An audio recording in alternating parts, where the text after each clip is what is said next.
Brandon from Costco. We all know each other for years. I'm bringing you Erik's Memorial Service, Erik Schmiedel. I was there and I videoed the whole thing, and I feel that it's important that I share with you guys, and so I am bringing it to you by way of this video. Okay, Erik was really a close friend of mine. I really cared about him. I loved him, and really hurt me what he did and what happened. And I feel the need to share with you guys how amazing these people were that put on his memorial service, including you, Robert Farshore, and everybody else who I didn't know, Armand, and all the other people. Thank you so much. This is a card they made for him, and it's a two-sided card. It has his face on it with a little pin there that you can wear to Comic-Con, and I'm going to read what's on the back. It's written in the Star Wars theme. A cherished friend and passionate enthusiast.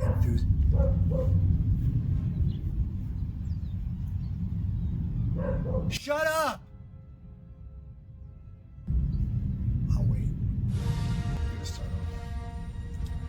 A cherished friend and passionate enthusiast of all things sci-fi, Erik's journey on this earthly plane came to an end on March 22nd, 2023, leaving behind a legacy of joy, kindness, and a childlike wonder that touched the lives of all who knew him. Born on November 7, 1967, Erik was a true child of the 70s and 80s, embracing the wonders of his generation with an unmatched love for movies, toys, comic books, music, and lunchboxes. Me too. His collection was a testament to his passion and served as a gateway to countless adventures both in his imagination and shared with friends and family. Erik's enthusiasm for Star Wars was infectious. He could recount every detail of the original trilogy with a glint of excitement in his eyes, and his knowledge extended far beyond the movies themselves. Erik immersed himself in the expanded universe, devouring books, comics, and any tidbit of Star Wars lore he could find. His dedication to the galaxy far, far away was unwavering and inspired those around him to explore their own passions. Beyond his love for sci-fi, Erik had a heart full of compassion and a genuine interest in the people he encountered. He would eagerly listen to their stories, offering a sympathetic ear and kind words. Erik had an extraordinary ability to make everyone feel valued, and his warm smile lit up any room he entered. Erik's memory will forever live in the hearts of his loved ones as they remember his infectious laughter, his unwavering support, and his genuine love for all things geeky. His legacy serves as a reminder to live life to the fullest, to cherish our passions, and to approach the world with kindness and wonder. Erik leaves behind a void that cannot be filled, but his force will continue to inspire us to find joy in the things we love and to cultivate lasting connections with those around us. May his soul find eternal peace in a galaxy far, far away, and may the force be with you always. So his friends wrote this for him. It's done in the Star Wars way. The memorial service at Tower 23 was amazing. They had a really amazing spread. I hope this gets back to some of you who couldn't come, and the people who came who want to see what it feels like to be on the outside watching. This will help you too. So thank you, and without further ado, here we go. Friends of Erik to talk about his life and the interactions that they've had with him. Please take a moment to take some remembrances of Erik. There's toys. As you know, he was a huge fan of movies and books and film and toys and music.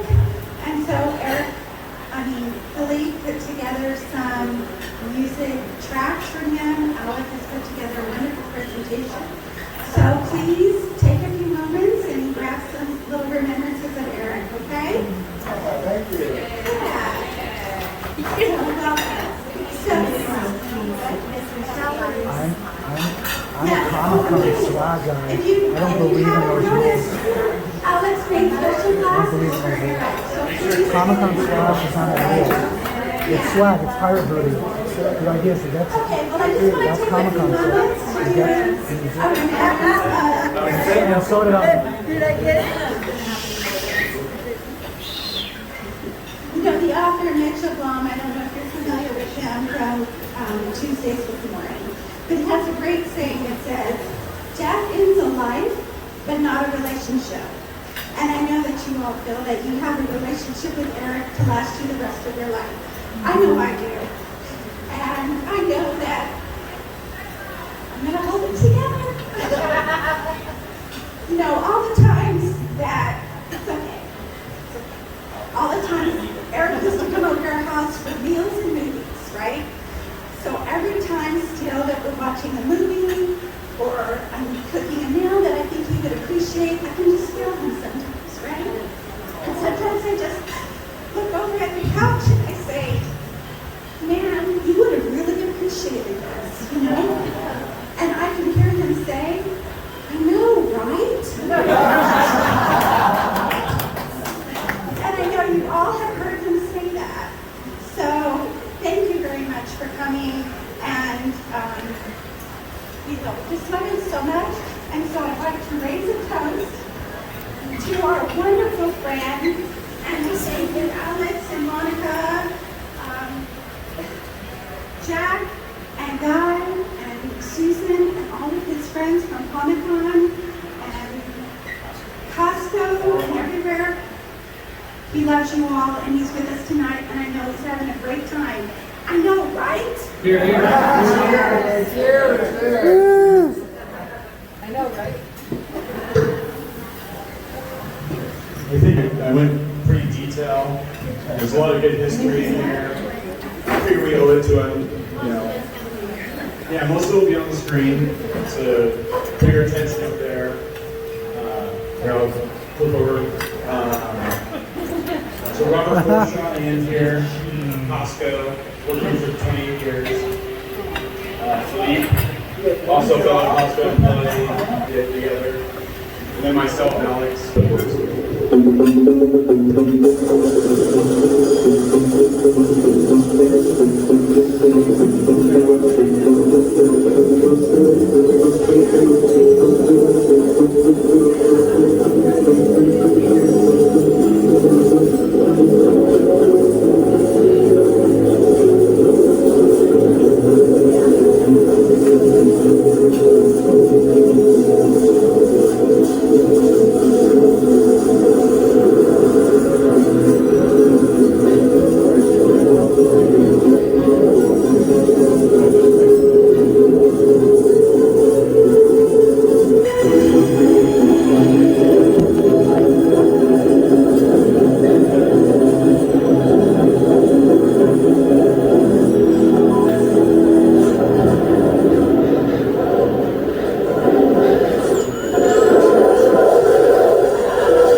I'm sure that's like working in a hospital.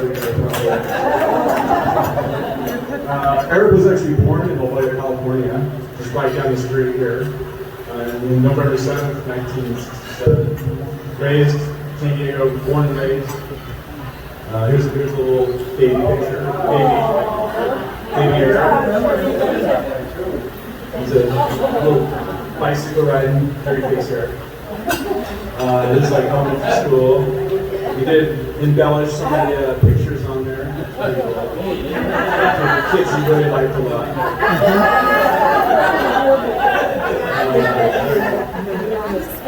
Cowboy. I think everyone had a little pony picture. Yeah, so he said that was Alexander in middle school. He said, yeah. It is some of Erik's early art, you know, from childhood. I believe that's a Black Panther, maybe. Giant Man. He was really early in the comics. Like, he did this stuff early on. Ultron, G. This was way before movies. He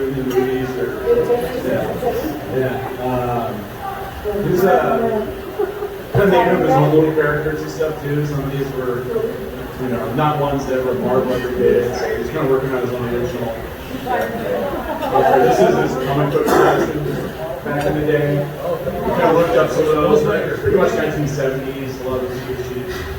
So he kept track of his little comic collection. This is before people were even liking comics so much. Really early. He was really obsessed with Mr. Bill. So you did Mr. Chill, you did Mr. Gill, Mr. Dill,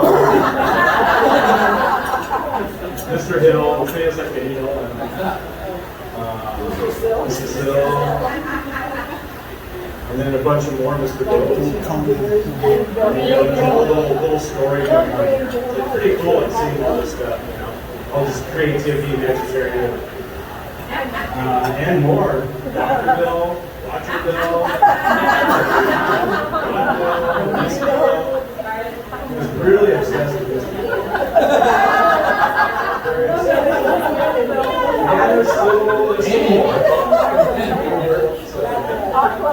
Robin Bill,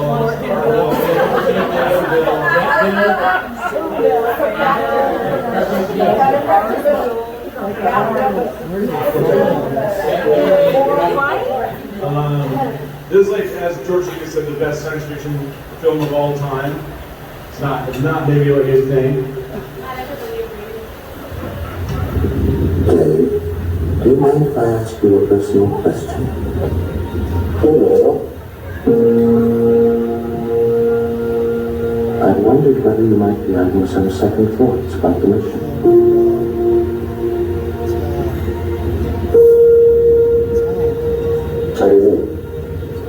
Rumors about something being dug up on the moon.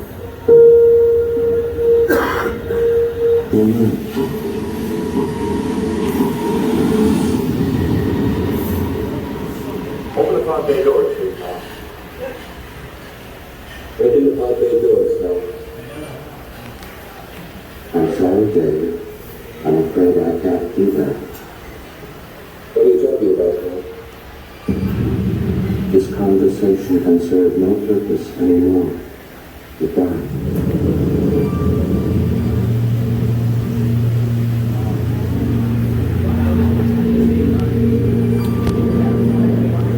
Now they made it into something else. I know that was one of Erik's favorite movies of all time. So. It's Stanley Cooper. Slow going. We moved to Lake Oscar in 1980. That's when we first met. The force commander, this guy. So he came up in school one day. We're in an art class together with a Korean art teacher, Mr. Chur. His favorite saying. It sounds like a personal problem to me. He did a nice Korean accent like that. And, so, and here's some of Erik's artwork from that time period. So, we have The Shining also, another scene. Let's do this again.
Japanese anime influence the doodles and some cool little creatures and characters,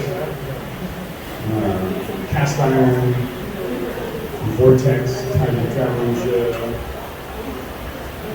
some other just little wacky characters.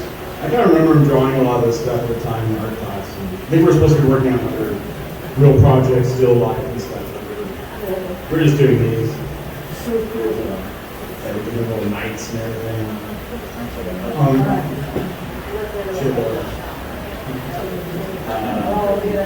Here's the Red Devil. Yeah, it's the name of the spell. Those were cool comics back then.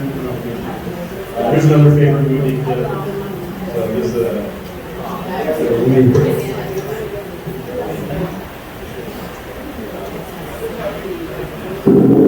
Time bandits can offer you much, much more.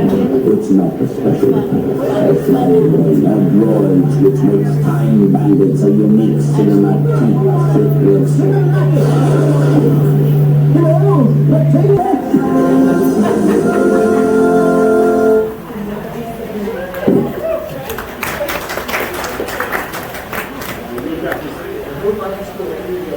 Yeah, moved back to San Diego in 1982, and we actually lived next door. We went to high school together, attended our first Comic-Con, and Erik continued studying art and stuff at Hoover. His graduation picture. Another one, his dad, mom. That answers why I didn't know about the whole home. This is a scooter trip we took together in 1988. We actually rode our Vespas all the way up to Hollywood. Yeah, this was a great trip. We stopped at his dad's here in Lake Elsinore. We stopped at his aunt's, and then we went to my aunt's in North Hollywood. So those were great trips, visiting family and riding scooters. So. Erik went on to Chico State to study film with his friend Greg and Monster. This is the pizza. They kind of helped open this place together actually up there. So he was making pizzas. Erik moved back to San Diego in 1993 with SDSU, studying film, guitar with Freddie Benedetti, and worked at Foggy's Notion next to Tower Records, and then started at Costco in 1995. So here Robert can talk about some early, I think it was Price Club back then, right? Yes. Well, in 93, we merged and became Service-Costco for a limited year. But we became friends right away. I thought he was a bit too Charlie Brown to hang out with sometimes. Good grief, I could say that a lot about him. But we had a lot of good times traveling. We went to Hollywood for several trips with other coworkers. We'd go to Amoeba Records. And we got to see James Cameron at the Roxy Theater with his roommate Scott one time before Avatar came out. And we had a wonderful trip in, I think in 2004 to Vegas to see the Consumer Electronics Show with a couple other coworkers. And this little part maybe you guys might figure on your own, but he snuck off from us and he went over to the AVN Film Festival, which was going on here. And it's the happiest I ever saw him in his entire time I spent around him. And he enjoyed a lot of good food with us at home and out at restaurants. But it was a challenge working with the members over the years. It frustrated him. He worked on himself in many ways. And he grew. He just was such a social being, which was unexpected. I didn't realize how many people he affected. But we miss him every day. This is not OSHA approved, though. So. Yeah, I don't think he'd be ready. So, and then of course we did a lot of Comic-Con stuff. He actually worked on a comic. We'll go through it. There's a few pages here. We never finished it, but it's a fun little story. What's here? So this is all his original art. You guys can just read it.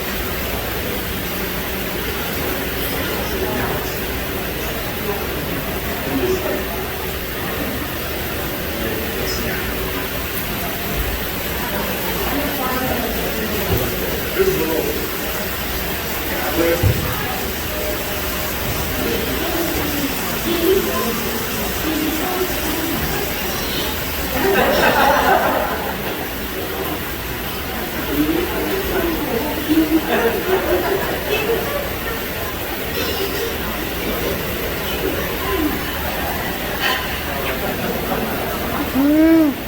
Table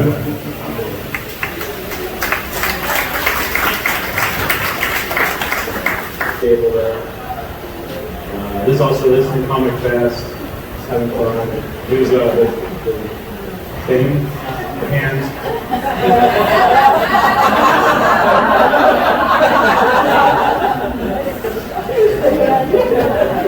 No, the best movie scenes of all time, I think. I know he's a huge Star Wars fan, so you have to throw this in there.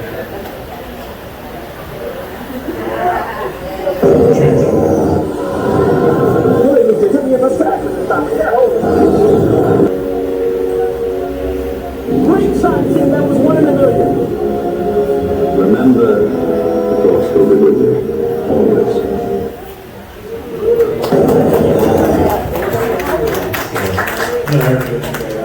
So Armand's here, who's the writer director from Inbox, who I worked on. We'll have some fun, a couple fun little stories there. I'll do my best. If I cry, don't laugh at me. I'm out of my element, but I told the house I would do this for Eric. I met him 1998, 99 through Alex. We had so much in common. It was spooky that I knew him talking to me. It was like, you know, I understood him, where he was coming from, and it was at a level where it's like, dude, you got this. Just relax, take it easy. Okay, you got it. You got it.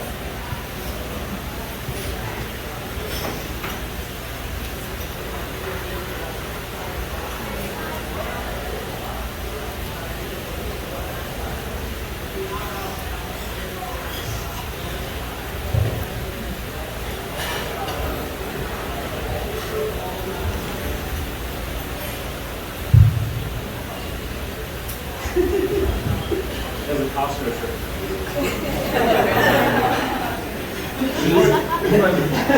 She's wearing a mitten boxer from the movie that we made. She hasn't worn it in, we made it in 2004, 2005. We have so much, it's spooky. It's just like, meeting him was like, dude, we're channeling, we love this.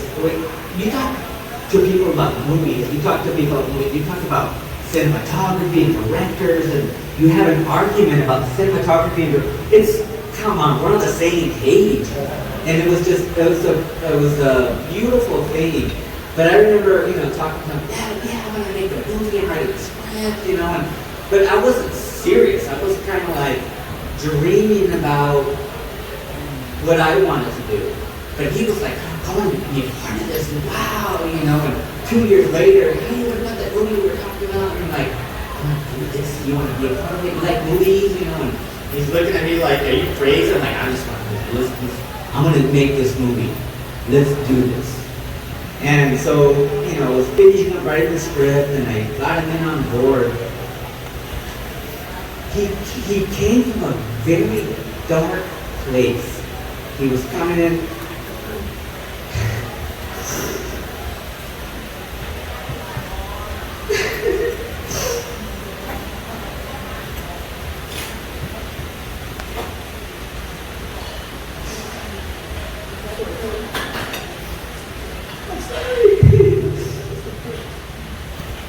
Don't be sorry. It's all good.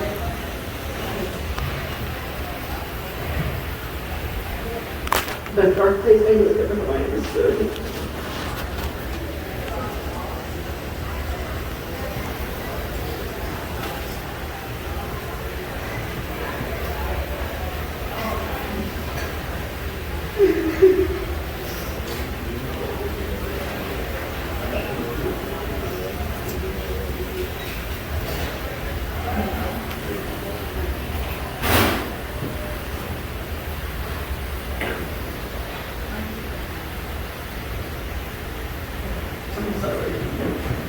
I apologize. You're good. You're good. All good. Good. Okay. Good for Eric, man. Good for Eric. That's because it was real. He came onto the set, and I would come in, and I was on a mission to make a movie. And I remember showing up on the first day, and he was there, and I was like, what the fuck am I doing? I don't know how to make a movie, you know? And I'm like, shit. I go, I just Googled it, you know? Like,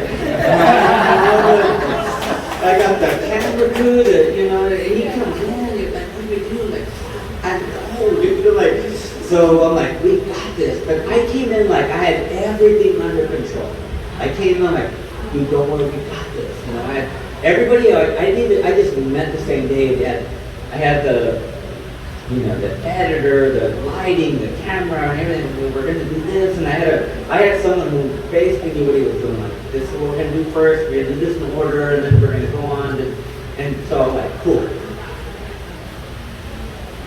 Getting to know Erik was like, it was kind of like we were always like on the same level. He came from a dark place, but I was like the light of this dark place. Because I was telling him, you got this, man, this is our playground. I go, I don't have time to stress, to panic, to worry, to be depressed, because I'm busy making a movie. So you gotta come in, if you wanna make this movie, you gotta come in to do your part. Don't worry on anything else. Because when I come in, I don't know what I'm doing. I gotta sit there and act like I know what I'm doing to get things done. The thing is, if something goes wrong, you take the blame for it.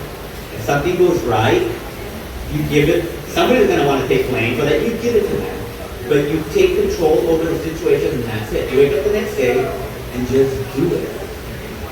And a few days later, it's like, how do you do this? You come in acting like you own the place, and like everybody likes something like, because I'm here to play. If this is my playground, then everybody's here to play. You should do the same thing.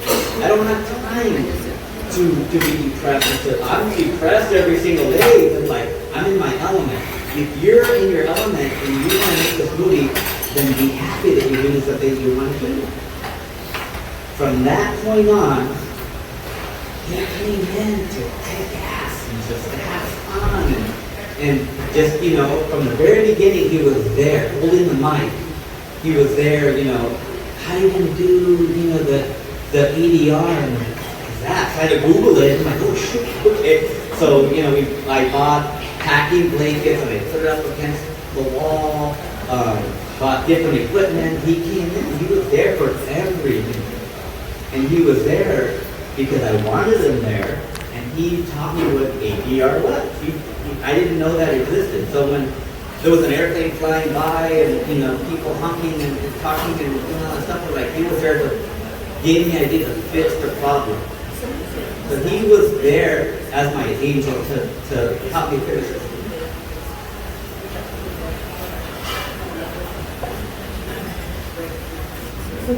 It was awesome. But anyways, we did it, and he was happy when he made this movie, and I'm glad that I helped him with that dark part that he had, because I helped him get out of it during that time.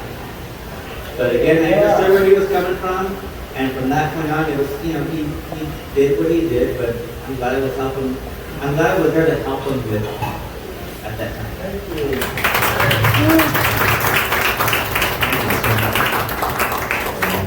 It's a little short clip. I think the scene's not good. It's not like this in the actual movie, is it? Also, this is like a feature length, but this thing was an hour and a half long, so this is a fun film. I don't know if you find it, or it's on DVD. I have a couple copies of it.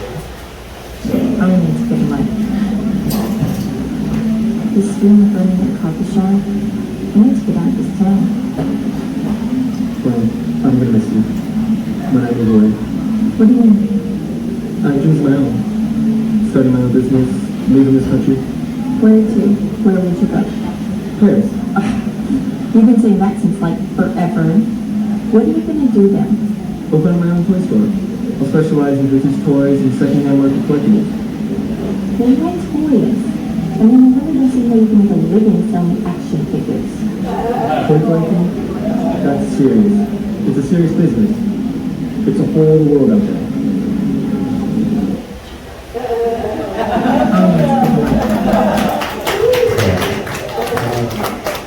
It's a fun movie. I always enjoyed it. I've watched it a bunch of times. Great seeing people eating their lunch. Joy's doing that. She said a bunch of scenes. Why are you laughing? That's not funny. So Philippe's here. Done a lot of music stuff with Erik. Then say a few things here.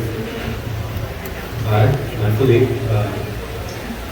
So I've probably known Erik the least amount of time out of everyone up here, but I've been a lot of fun and wonderful experiences. If you want to use one word to describe that, Erik, ineffable. I don't know if you are into Good Omens. The second season just came out yesterday, but ineffable, I think, sums him up pretty well. You can't really describe him in words.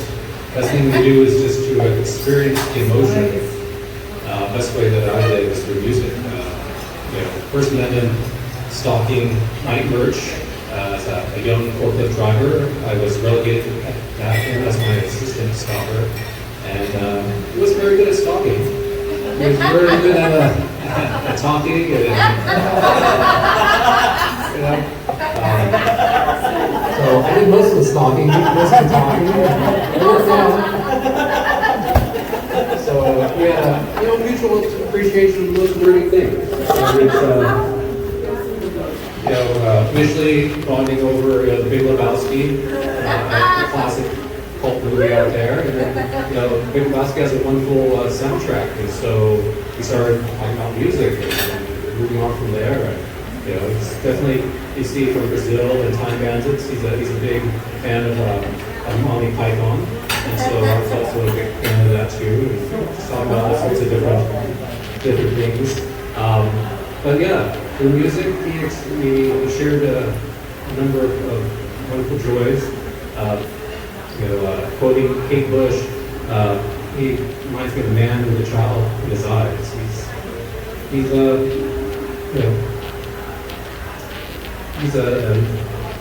nerdy polymath, but also a wonderkin. He has many interests and many different aspects of him. So he's a wonderful person, a person of wonder in and of himself. And I just felt very fortunate to be able to call him as my friend and share a number of experiences and journeys. So yeah, one of the greatest experiences was going to a local Kate Bush cover band called Baby Bushka. If you ever get a chance, it's an 8-woman troupe. They dance, they sing. It's usually at the Casbah, but more recently they have a music box. But they put on an amazing show, and through music, it's a way to experience life and to channel emotions and to deal with everyday situations. And I feel very fortunate to share that with Erik, and got to go to many other concerts and venues with him. Every day at work, he'd see me, he'd go, "Philippe, what's new?" He was always curious, always interested in new things,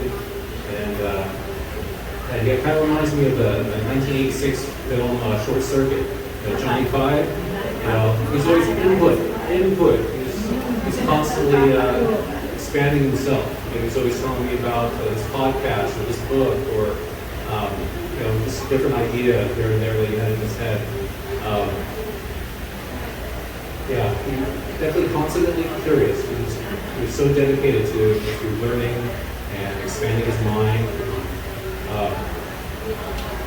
Always asking what's new. And one thing you can take from him is just to be curious in life. That's one of the rare things that this world can offer. It's just a multiplicity of things to experience and enjoy. Aside from music, he was also my trivia teammate. On with a few others here, and also Linda, and we were the little Lebowskis in honor of Big Lebowski. We did all right, Considering Erik was so interested in so much, I expected him to know and produce more answers than he actually did, but it was difficult for him to focus on. But it was okay. okay. It's okay. And actually, one of my fondest memories was on my 40th birthday party. It was during the pandemic, and he was in my pod. It was okay for him to have Erik over, and so with a few of us, we played Star Wars trivia. It was him versus me, pretty much. There were a few other people on each side of the team, but pretty much it was him versus me. And it came down to the wire. We both had full pies, and I just edged it out at the end, and it was an epic game of trivia pursuit. But yeah, and us being nerds, we also bonded over Comic-Con and going every year together, meeting up together. It was hard this year. It was very hard. Walking through the busy halls and seeing a guy with a bald cap and glasses out of one of your eyes. Happy to meet you. And he was definitely there in spirit. And one of the things he always knew, where all the best sweepstakes, where all the best giveaways, where all the best things were at Comic-Con. I only recently learned from a coworker from Liz over here that she was the one who instructed him on all those special things. I thought he had some magical ability. I'm like, how do you know all this?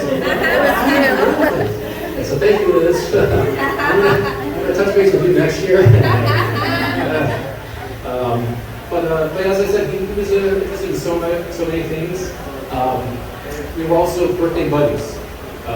He was born on the 7th, and I was born on the 14th of November. And so we were both Scorpios, and so every year we get together and we go to our favorite vegetarian cult. There's this little restaurant off of Adams in University Heights called Joy to Be Hungry. It's done by a vegetarian cult like Sri Chinmoy. But the food there is delicious, even if they want you not eat animals ever again, that's fine. But it's a very peaceful and serene and tranquil place. And I look forward to it every year. Sharing a meal with eat both and just spending time together and enjoying not eating meat. I was also his curiosity confidant often. We'd sit down and we would just bounce ideas off me constantly.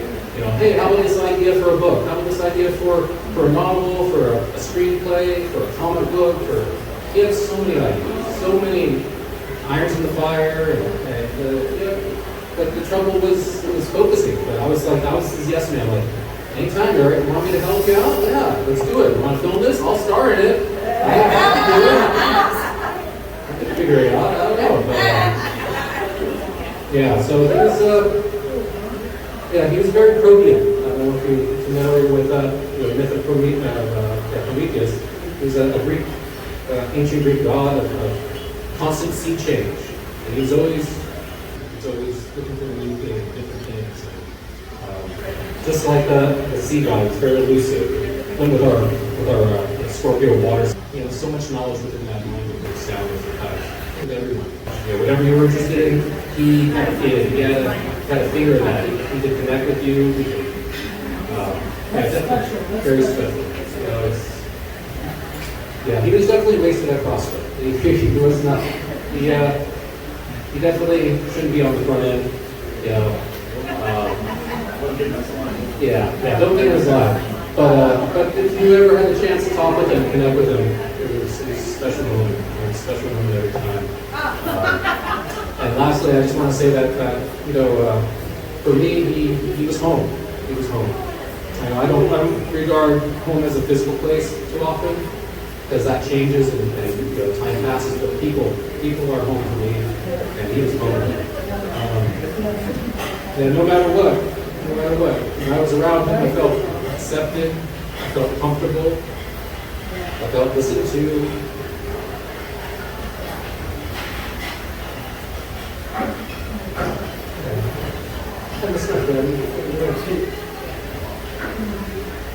And just Erik.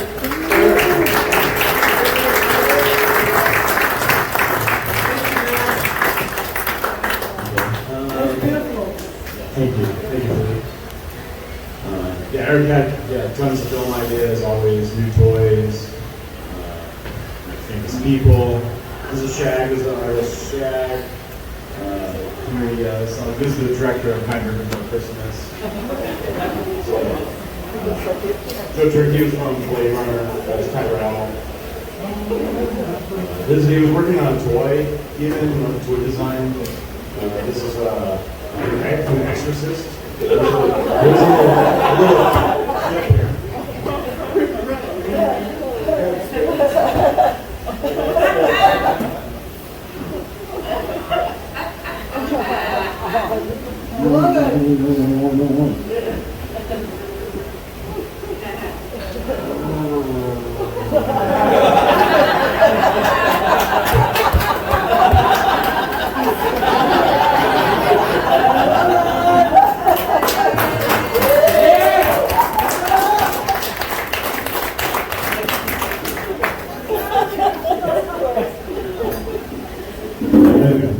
Great toys.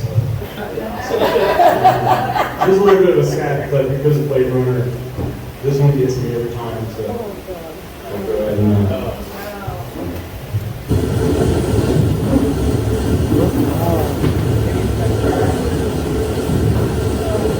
this action figure together, Prisoner. They actually hired the sculptor for the head, got costumes made, did a lot of design work on it. Awesome. There's a little clip. This is a short little thing. Then you get to take a picture for a little video.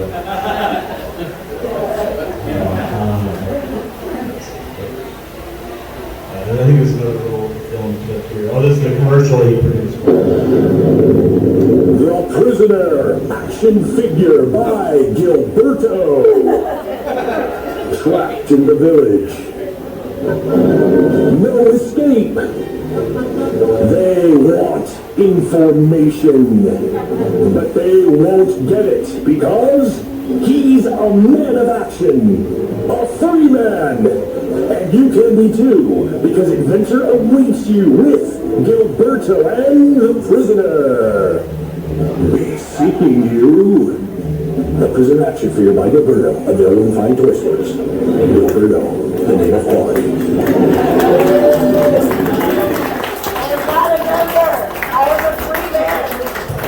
So yeah, actually we wrote the script for that and did like a lot of filming and producing. So we don't actually have Eric's ashes here. They were his stepsisters, but we kind of next best thing. This one's a little sad too, but there you go.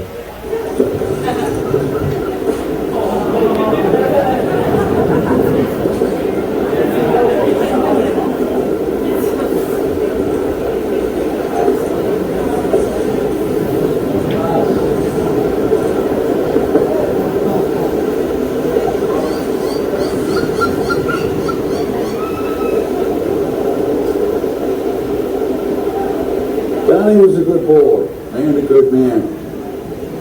He was one of us. He was a man who loved the outdoors.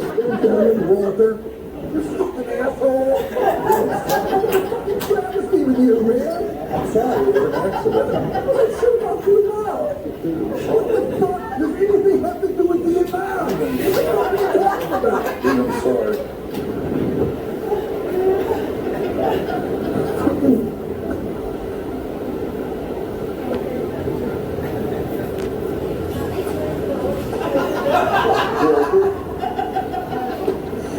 Come on, dude.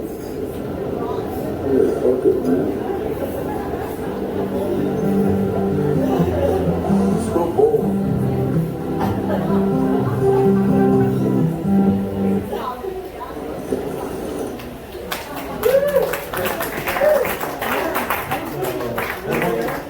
One last little clip of the life of Eric here, and then if anybody wants to come up and say anything or have any questions, we have Q&A, or if you want to come up and say anything about it, I'll play this last little clip for you. You can all sing along if you want. So. Yeah.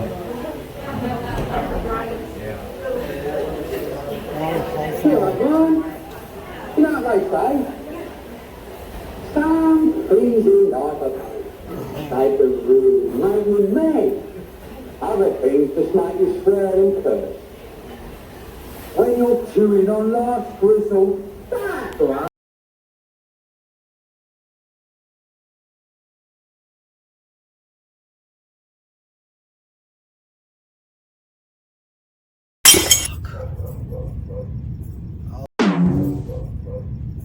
start over. Thank you, dog.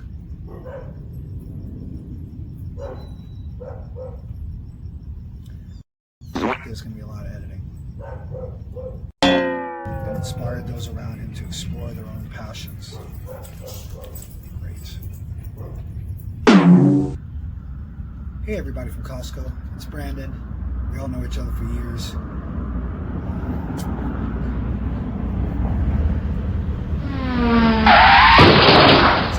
This is like my 6th take.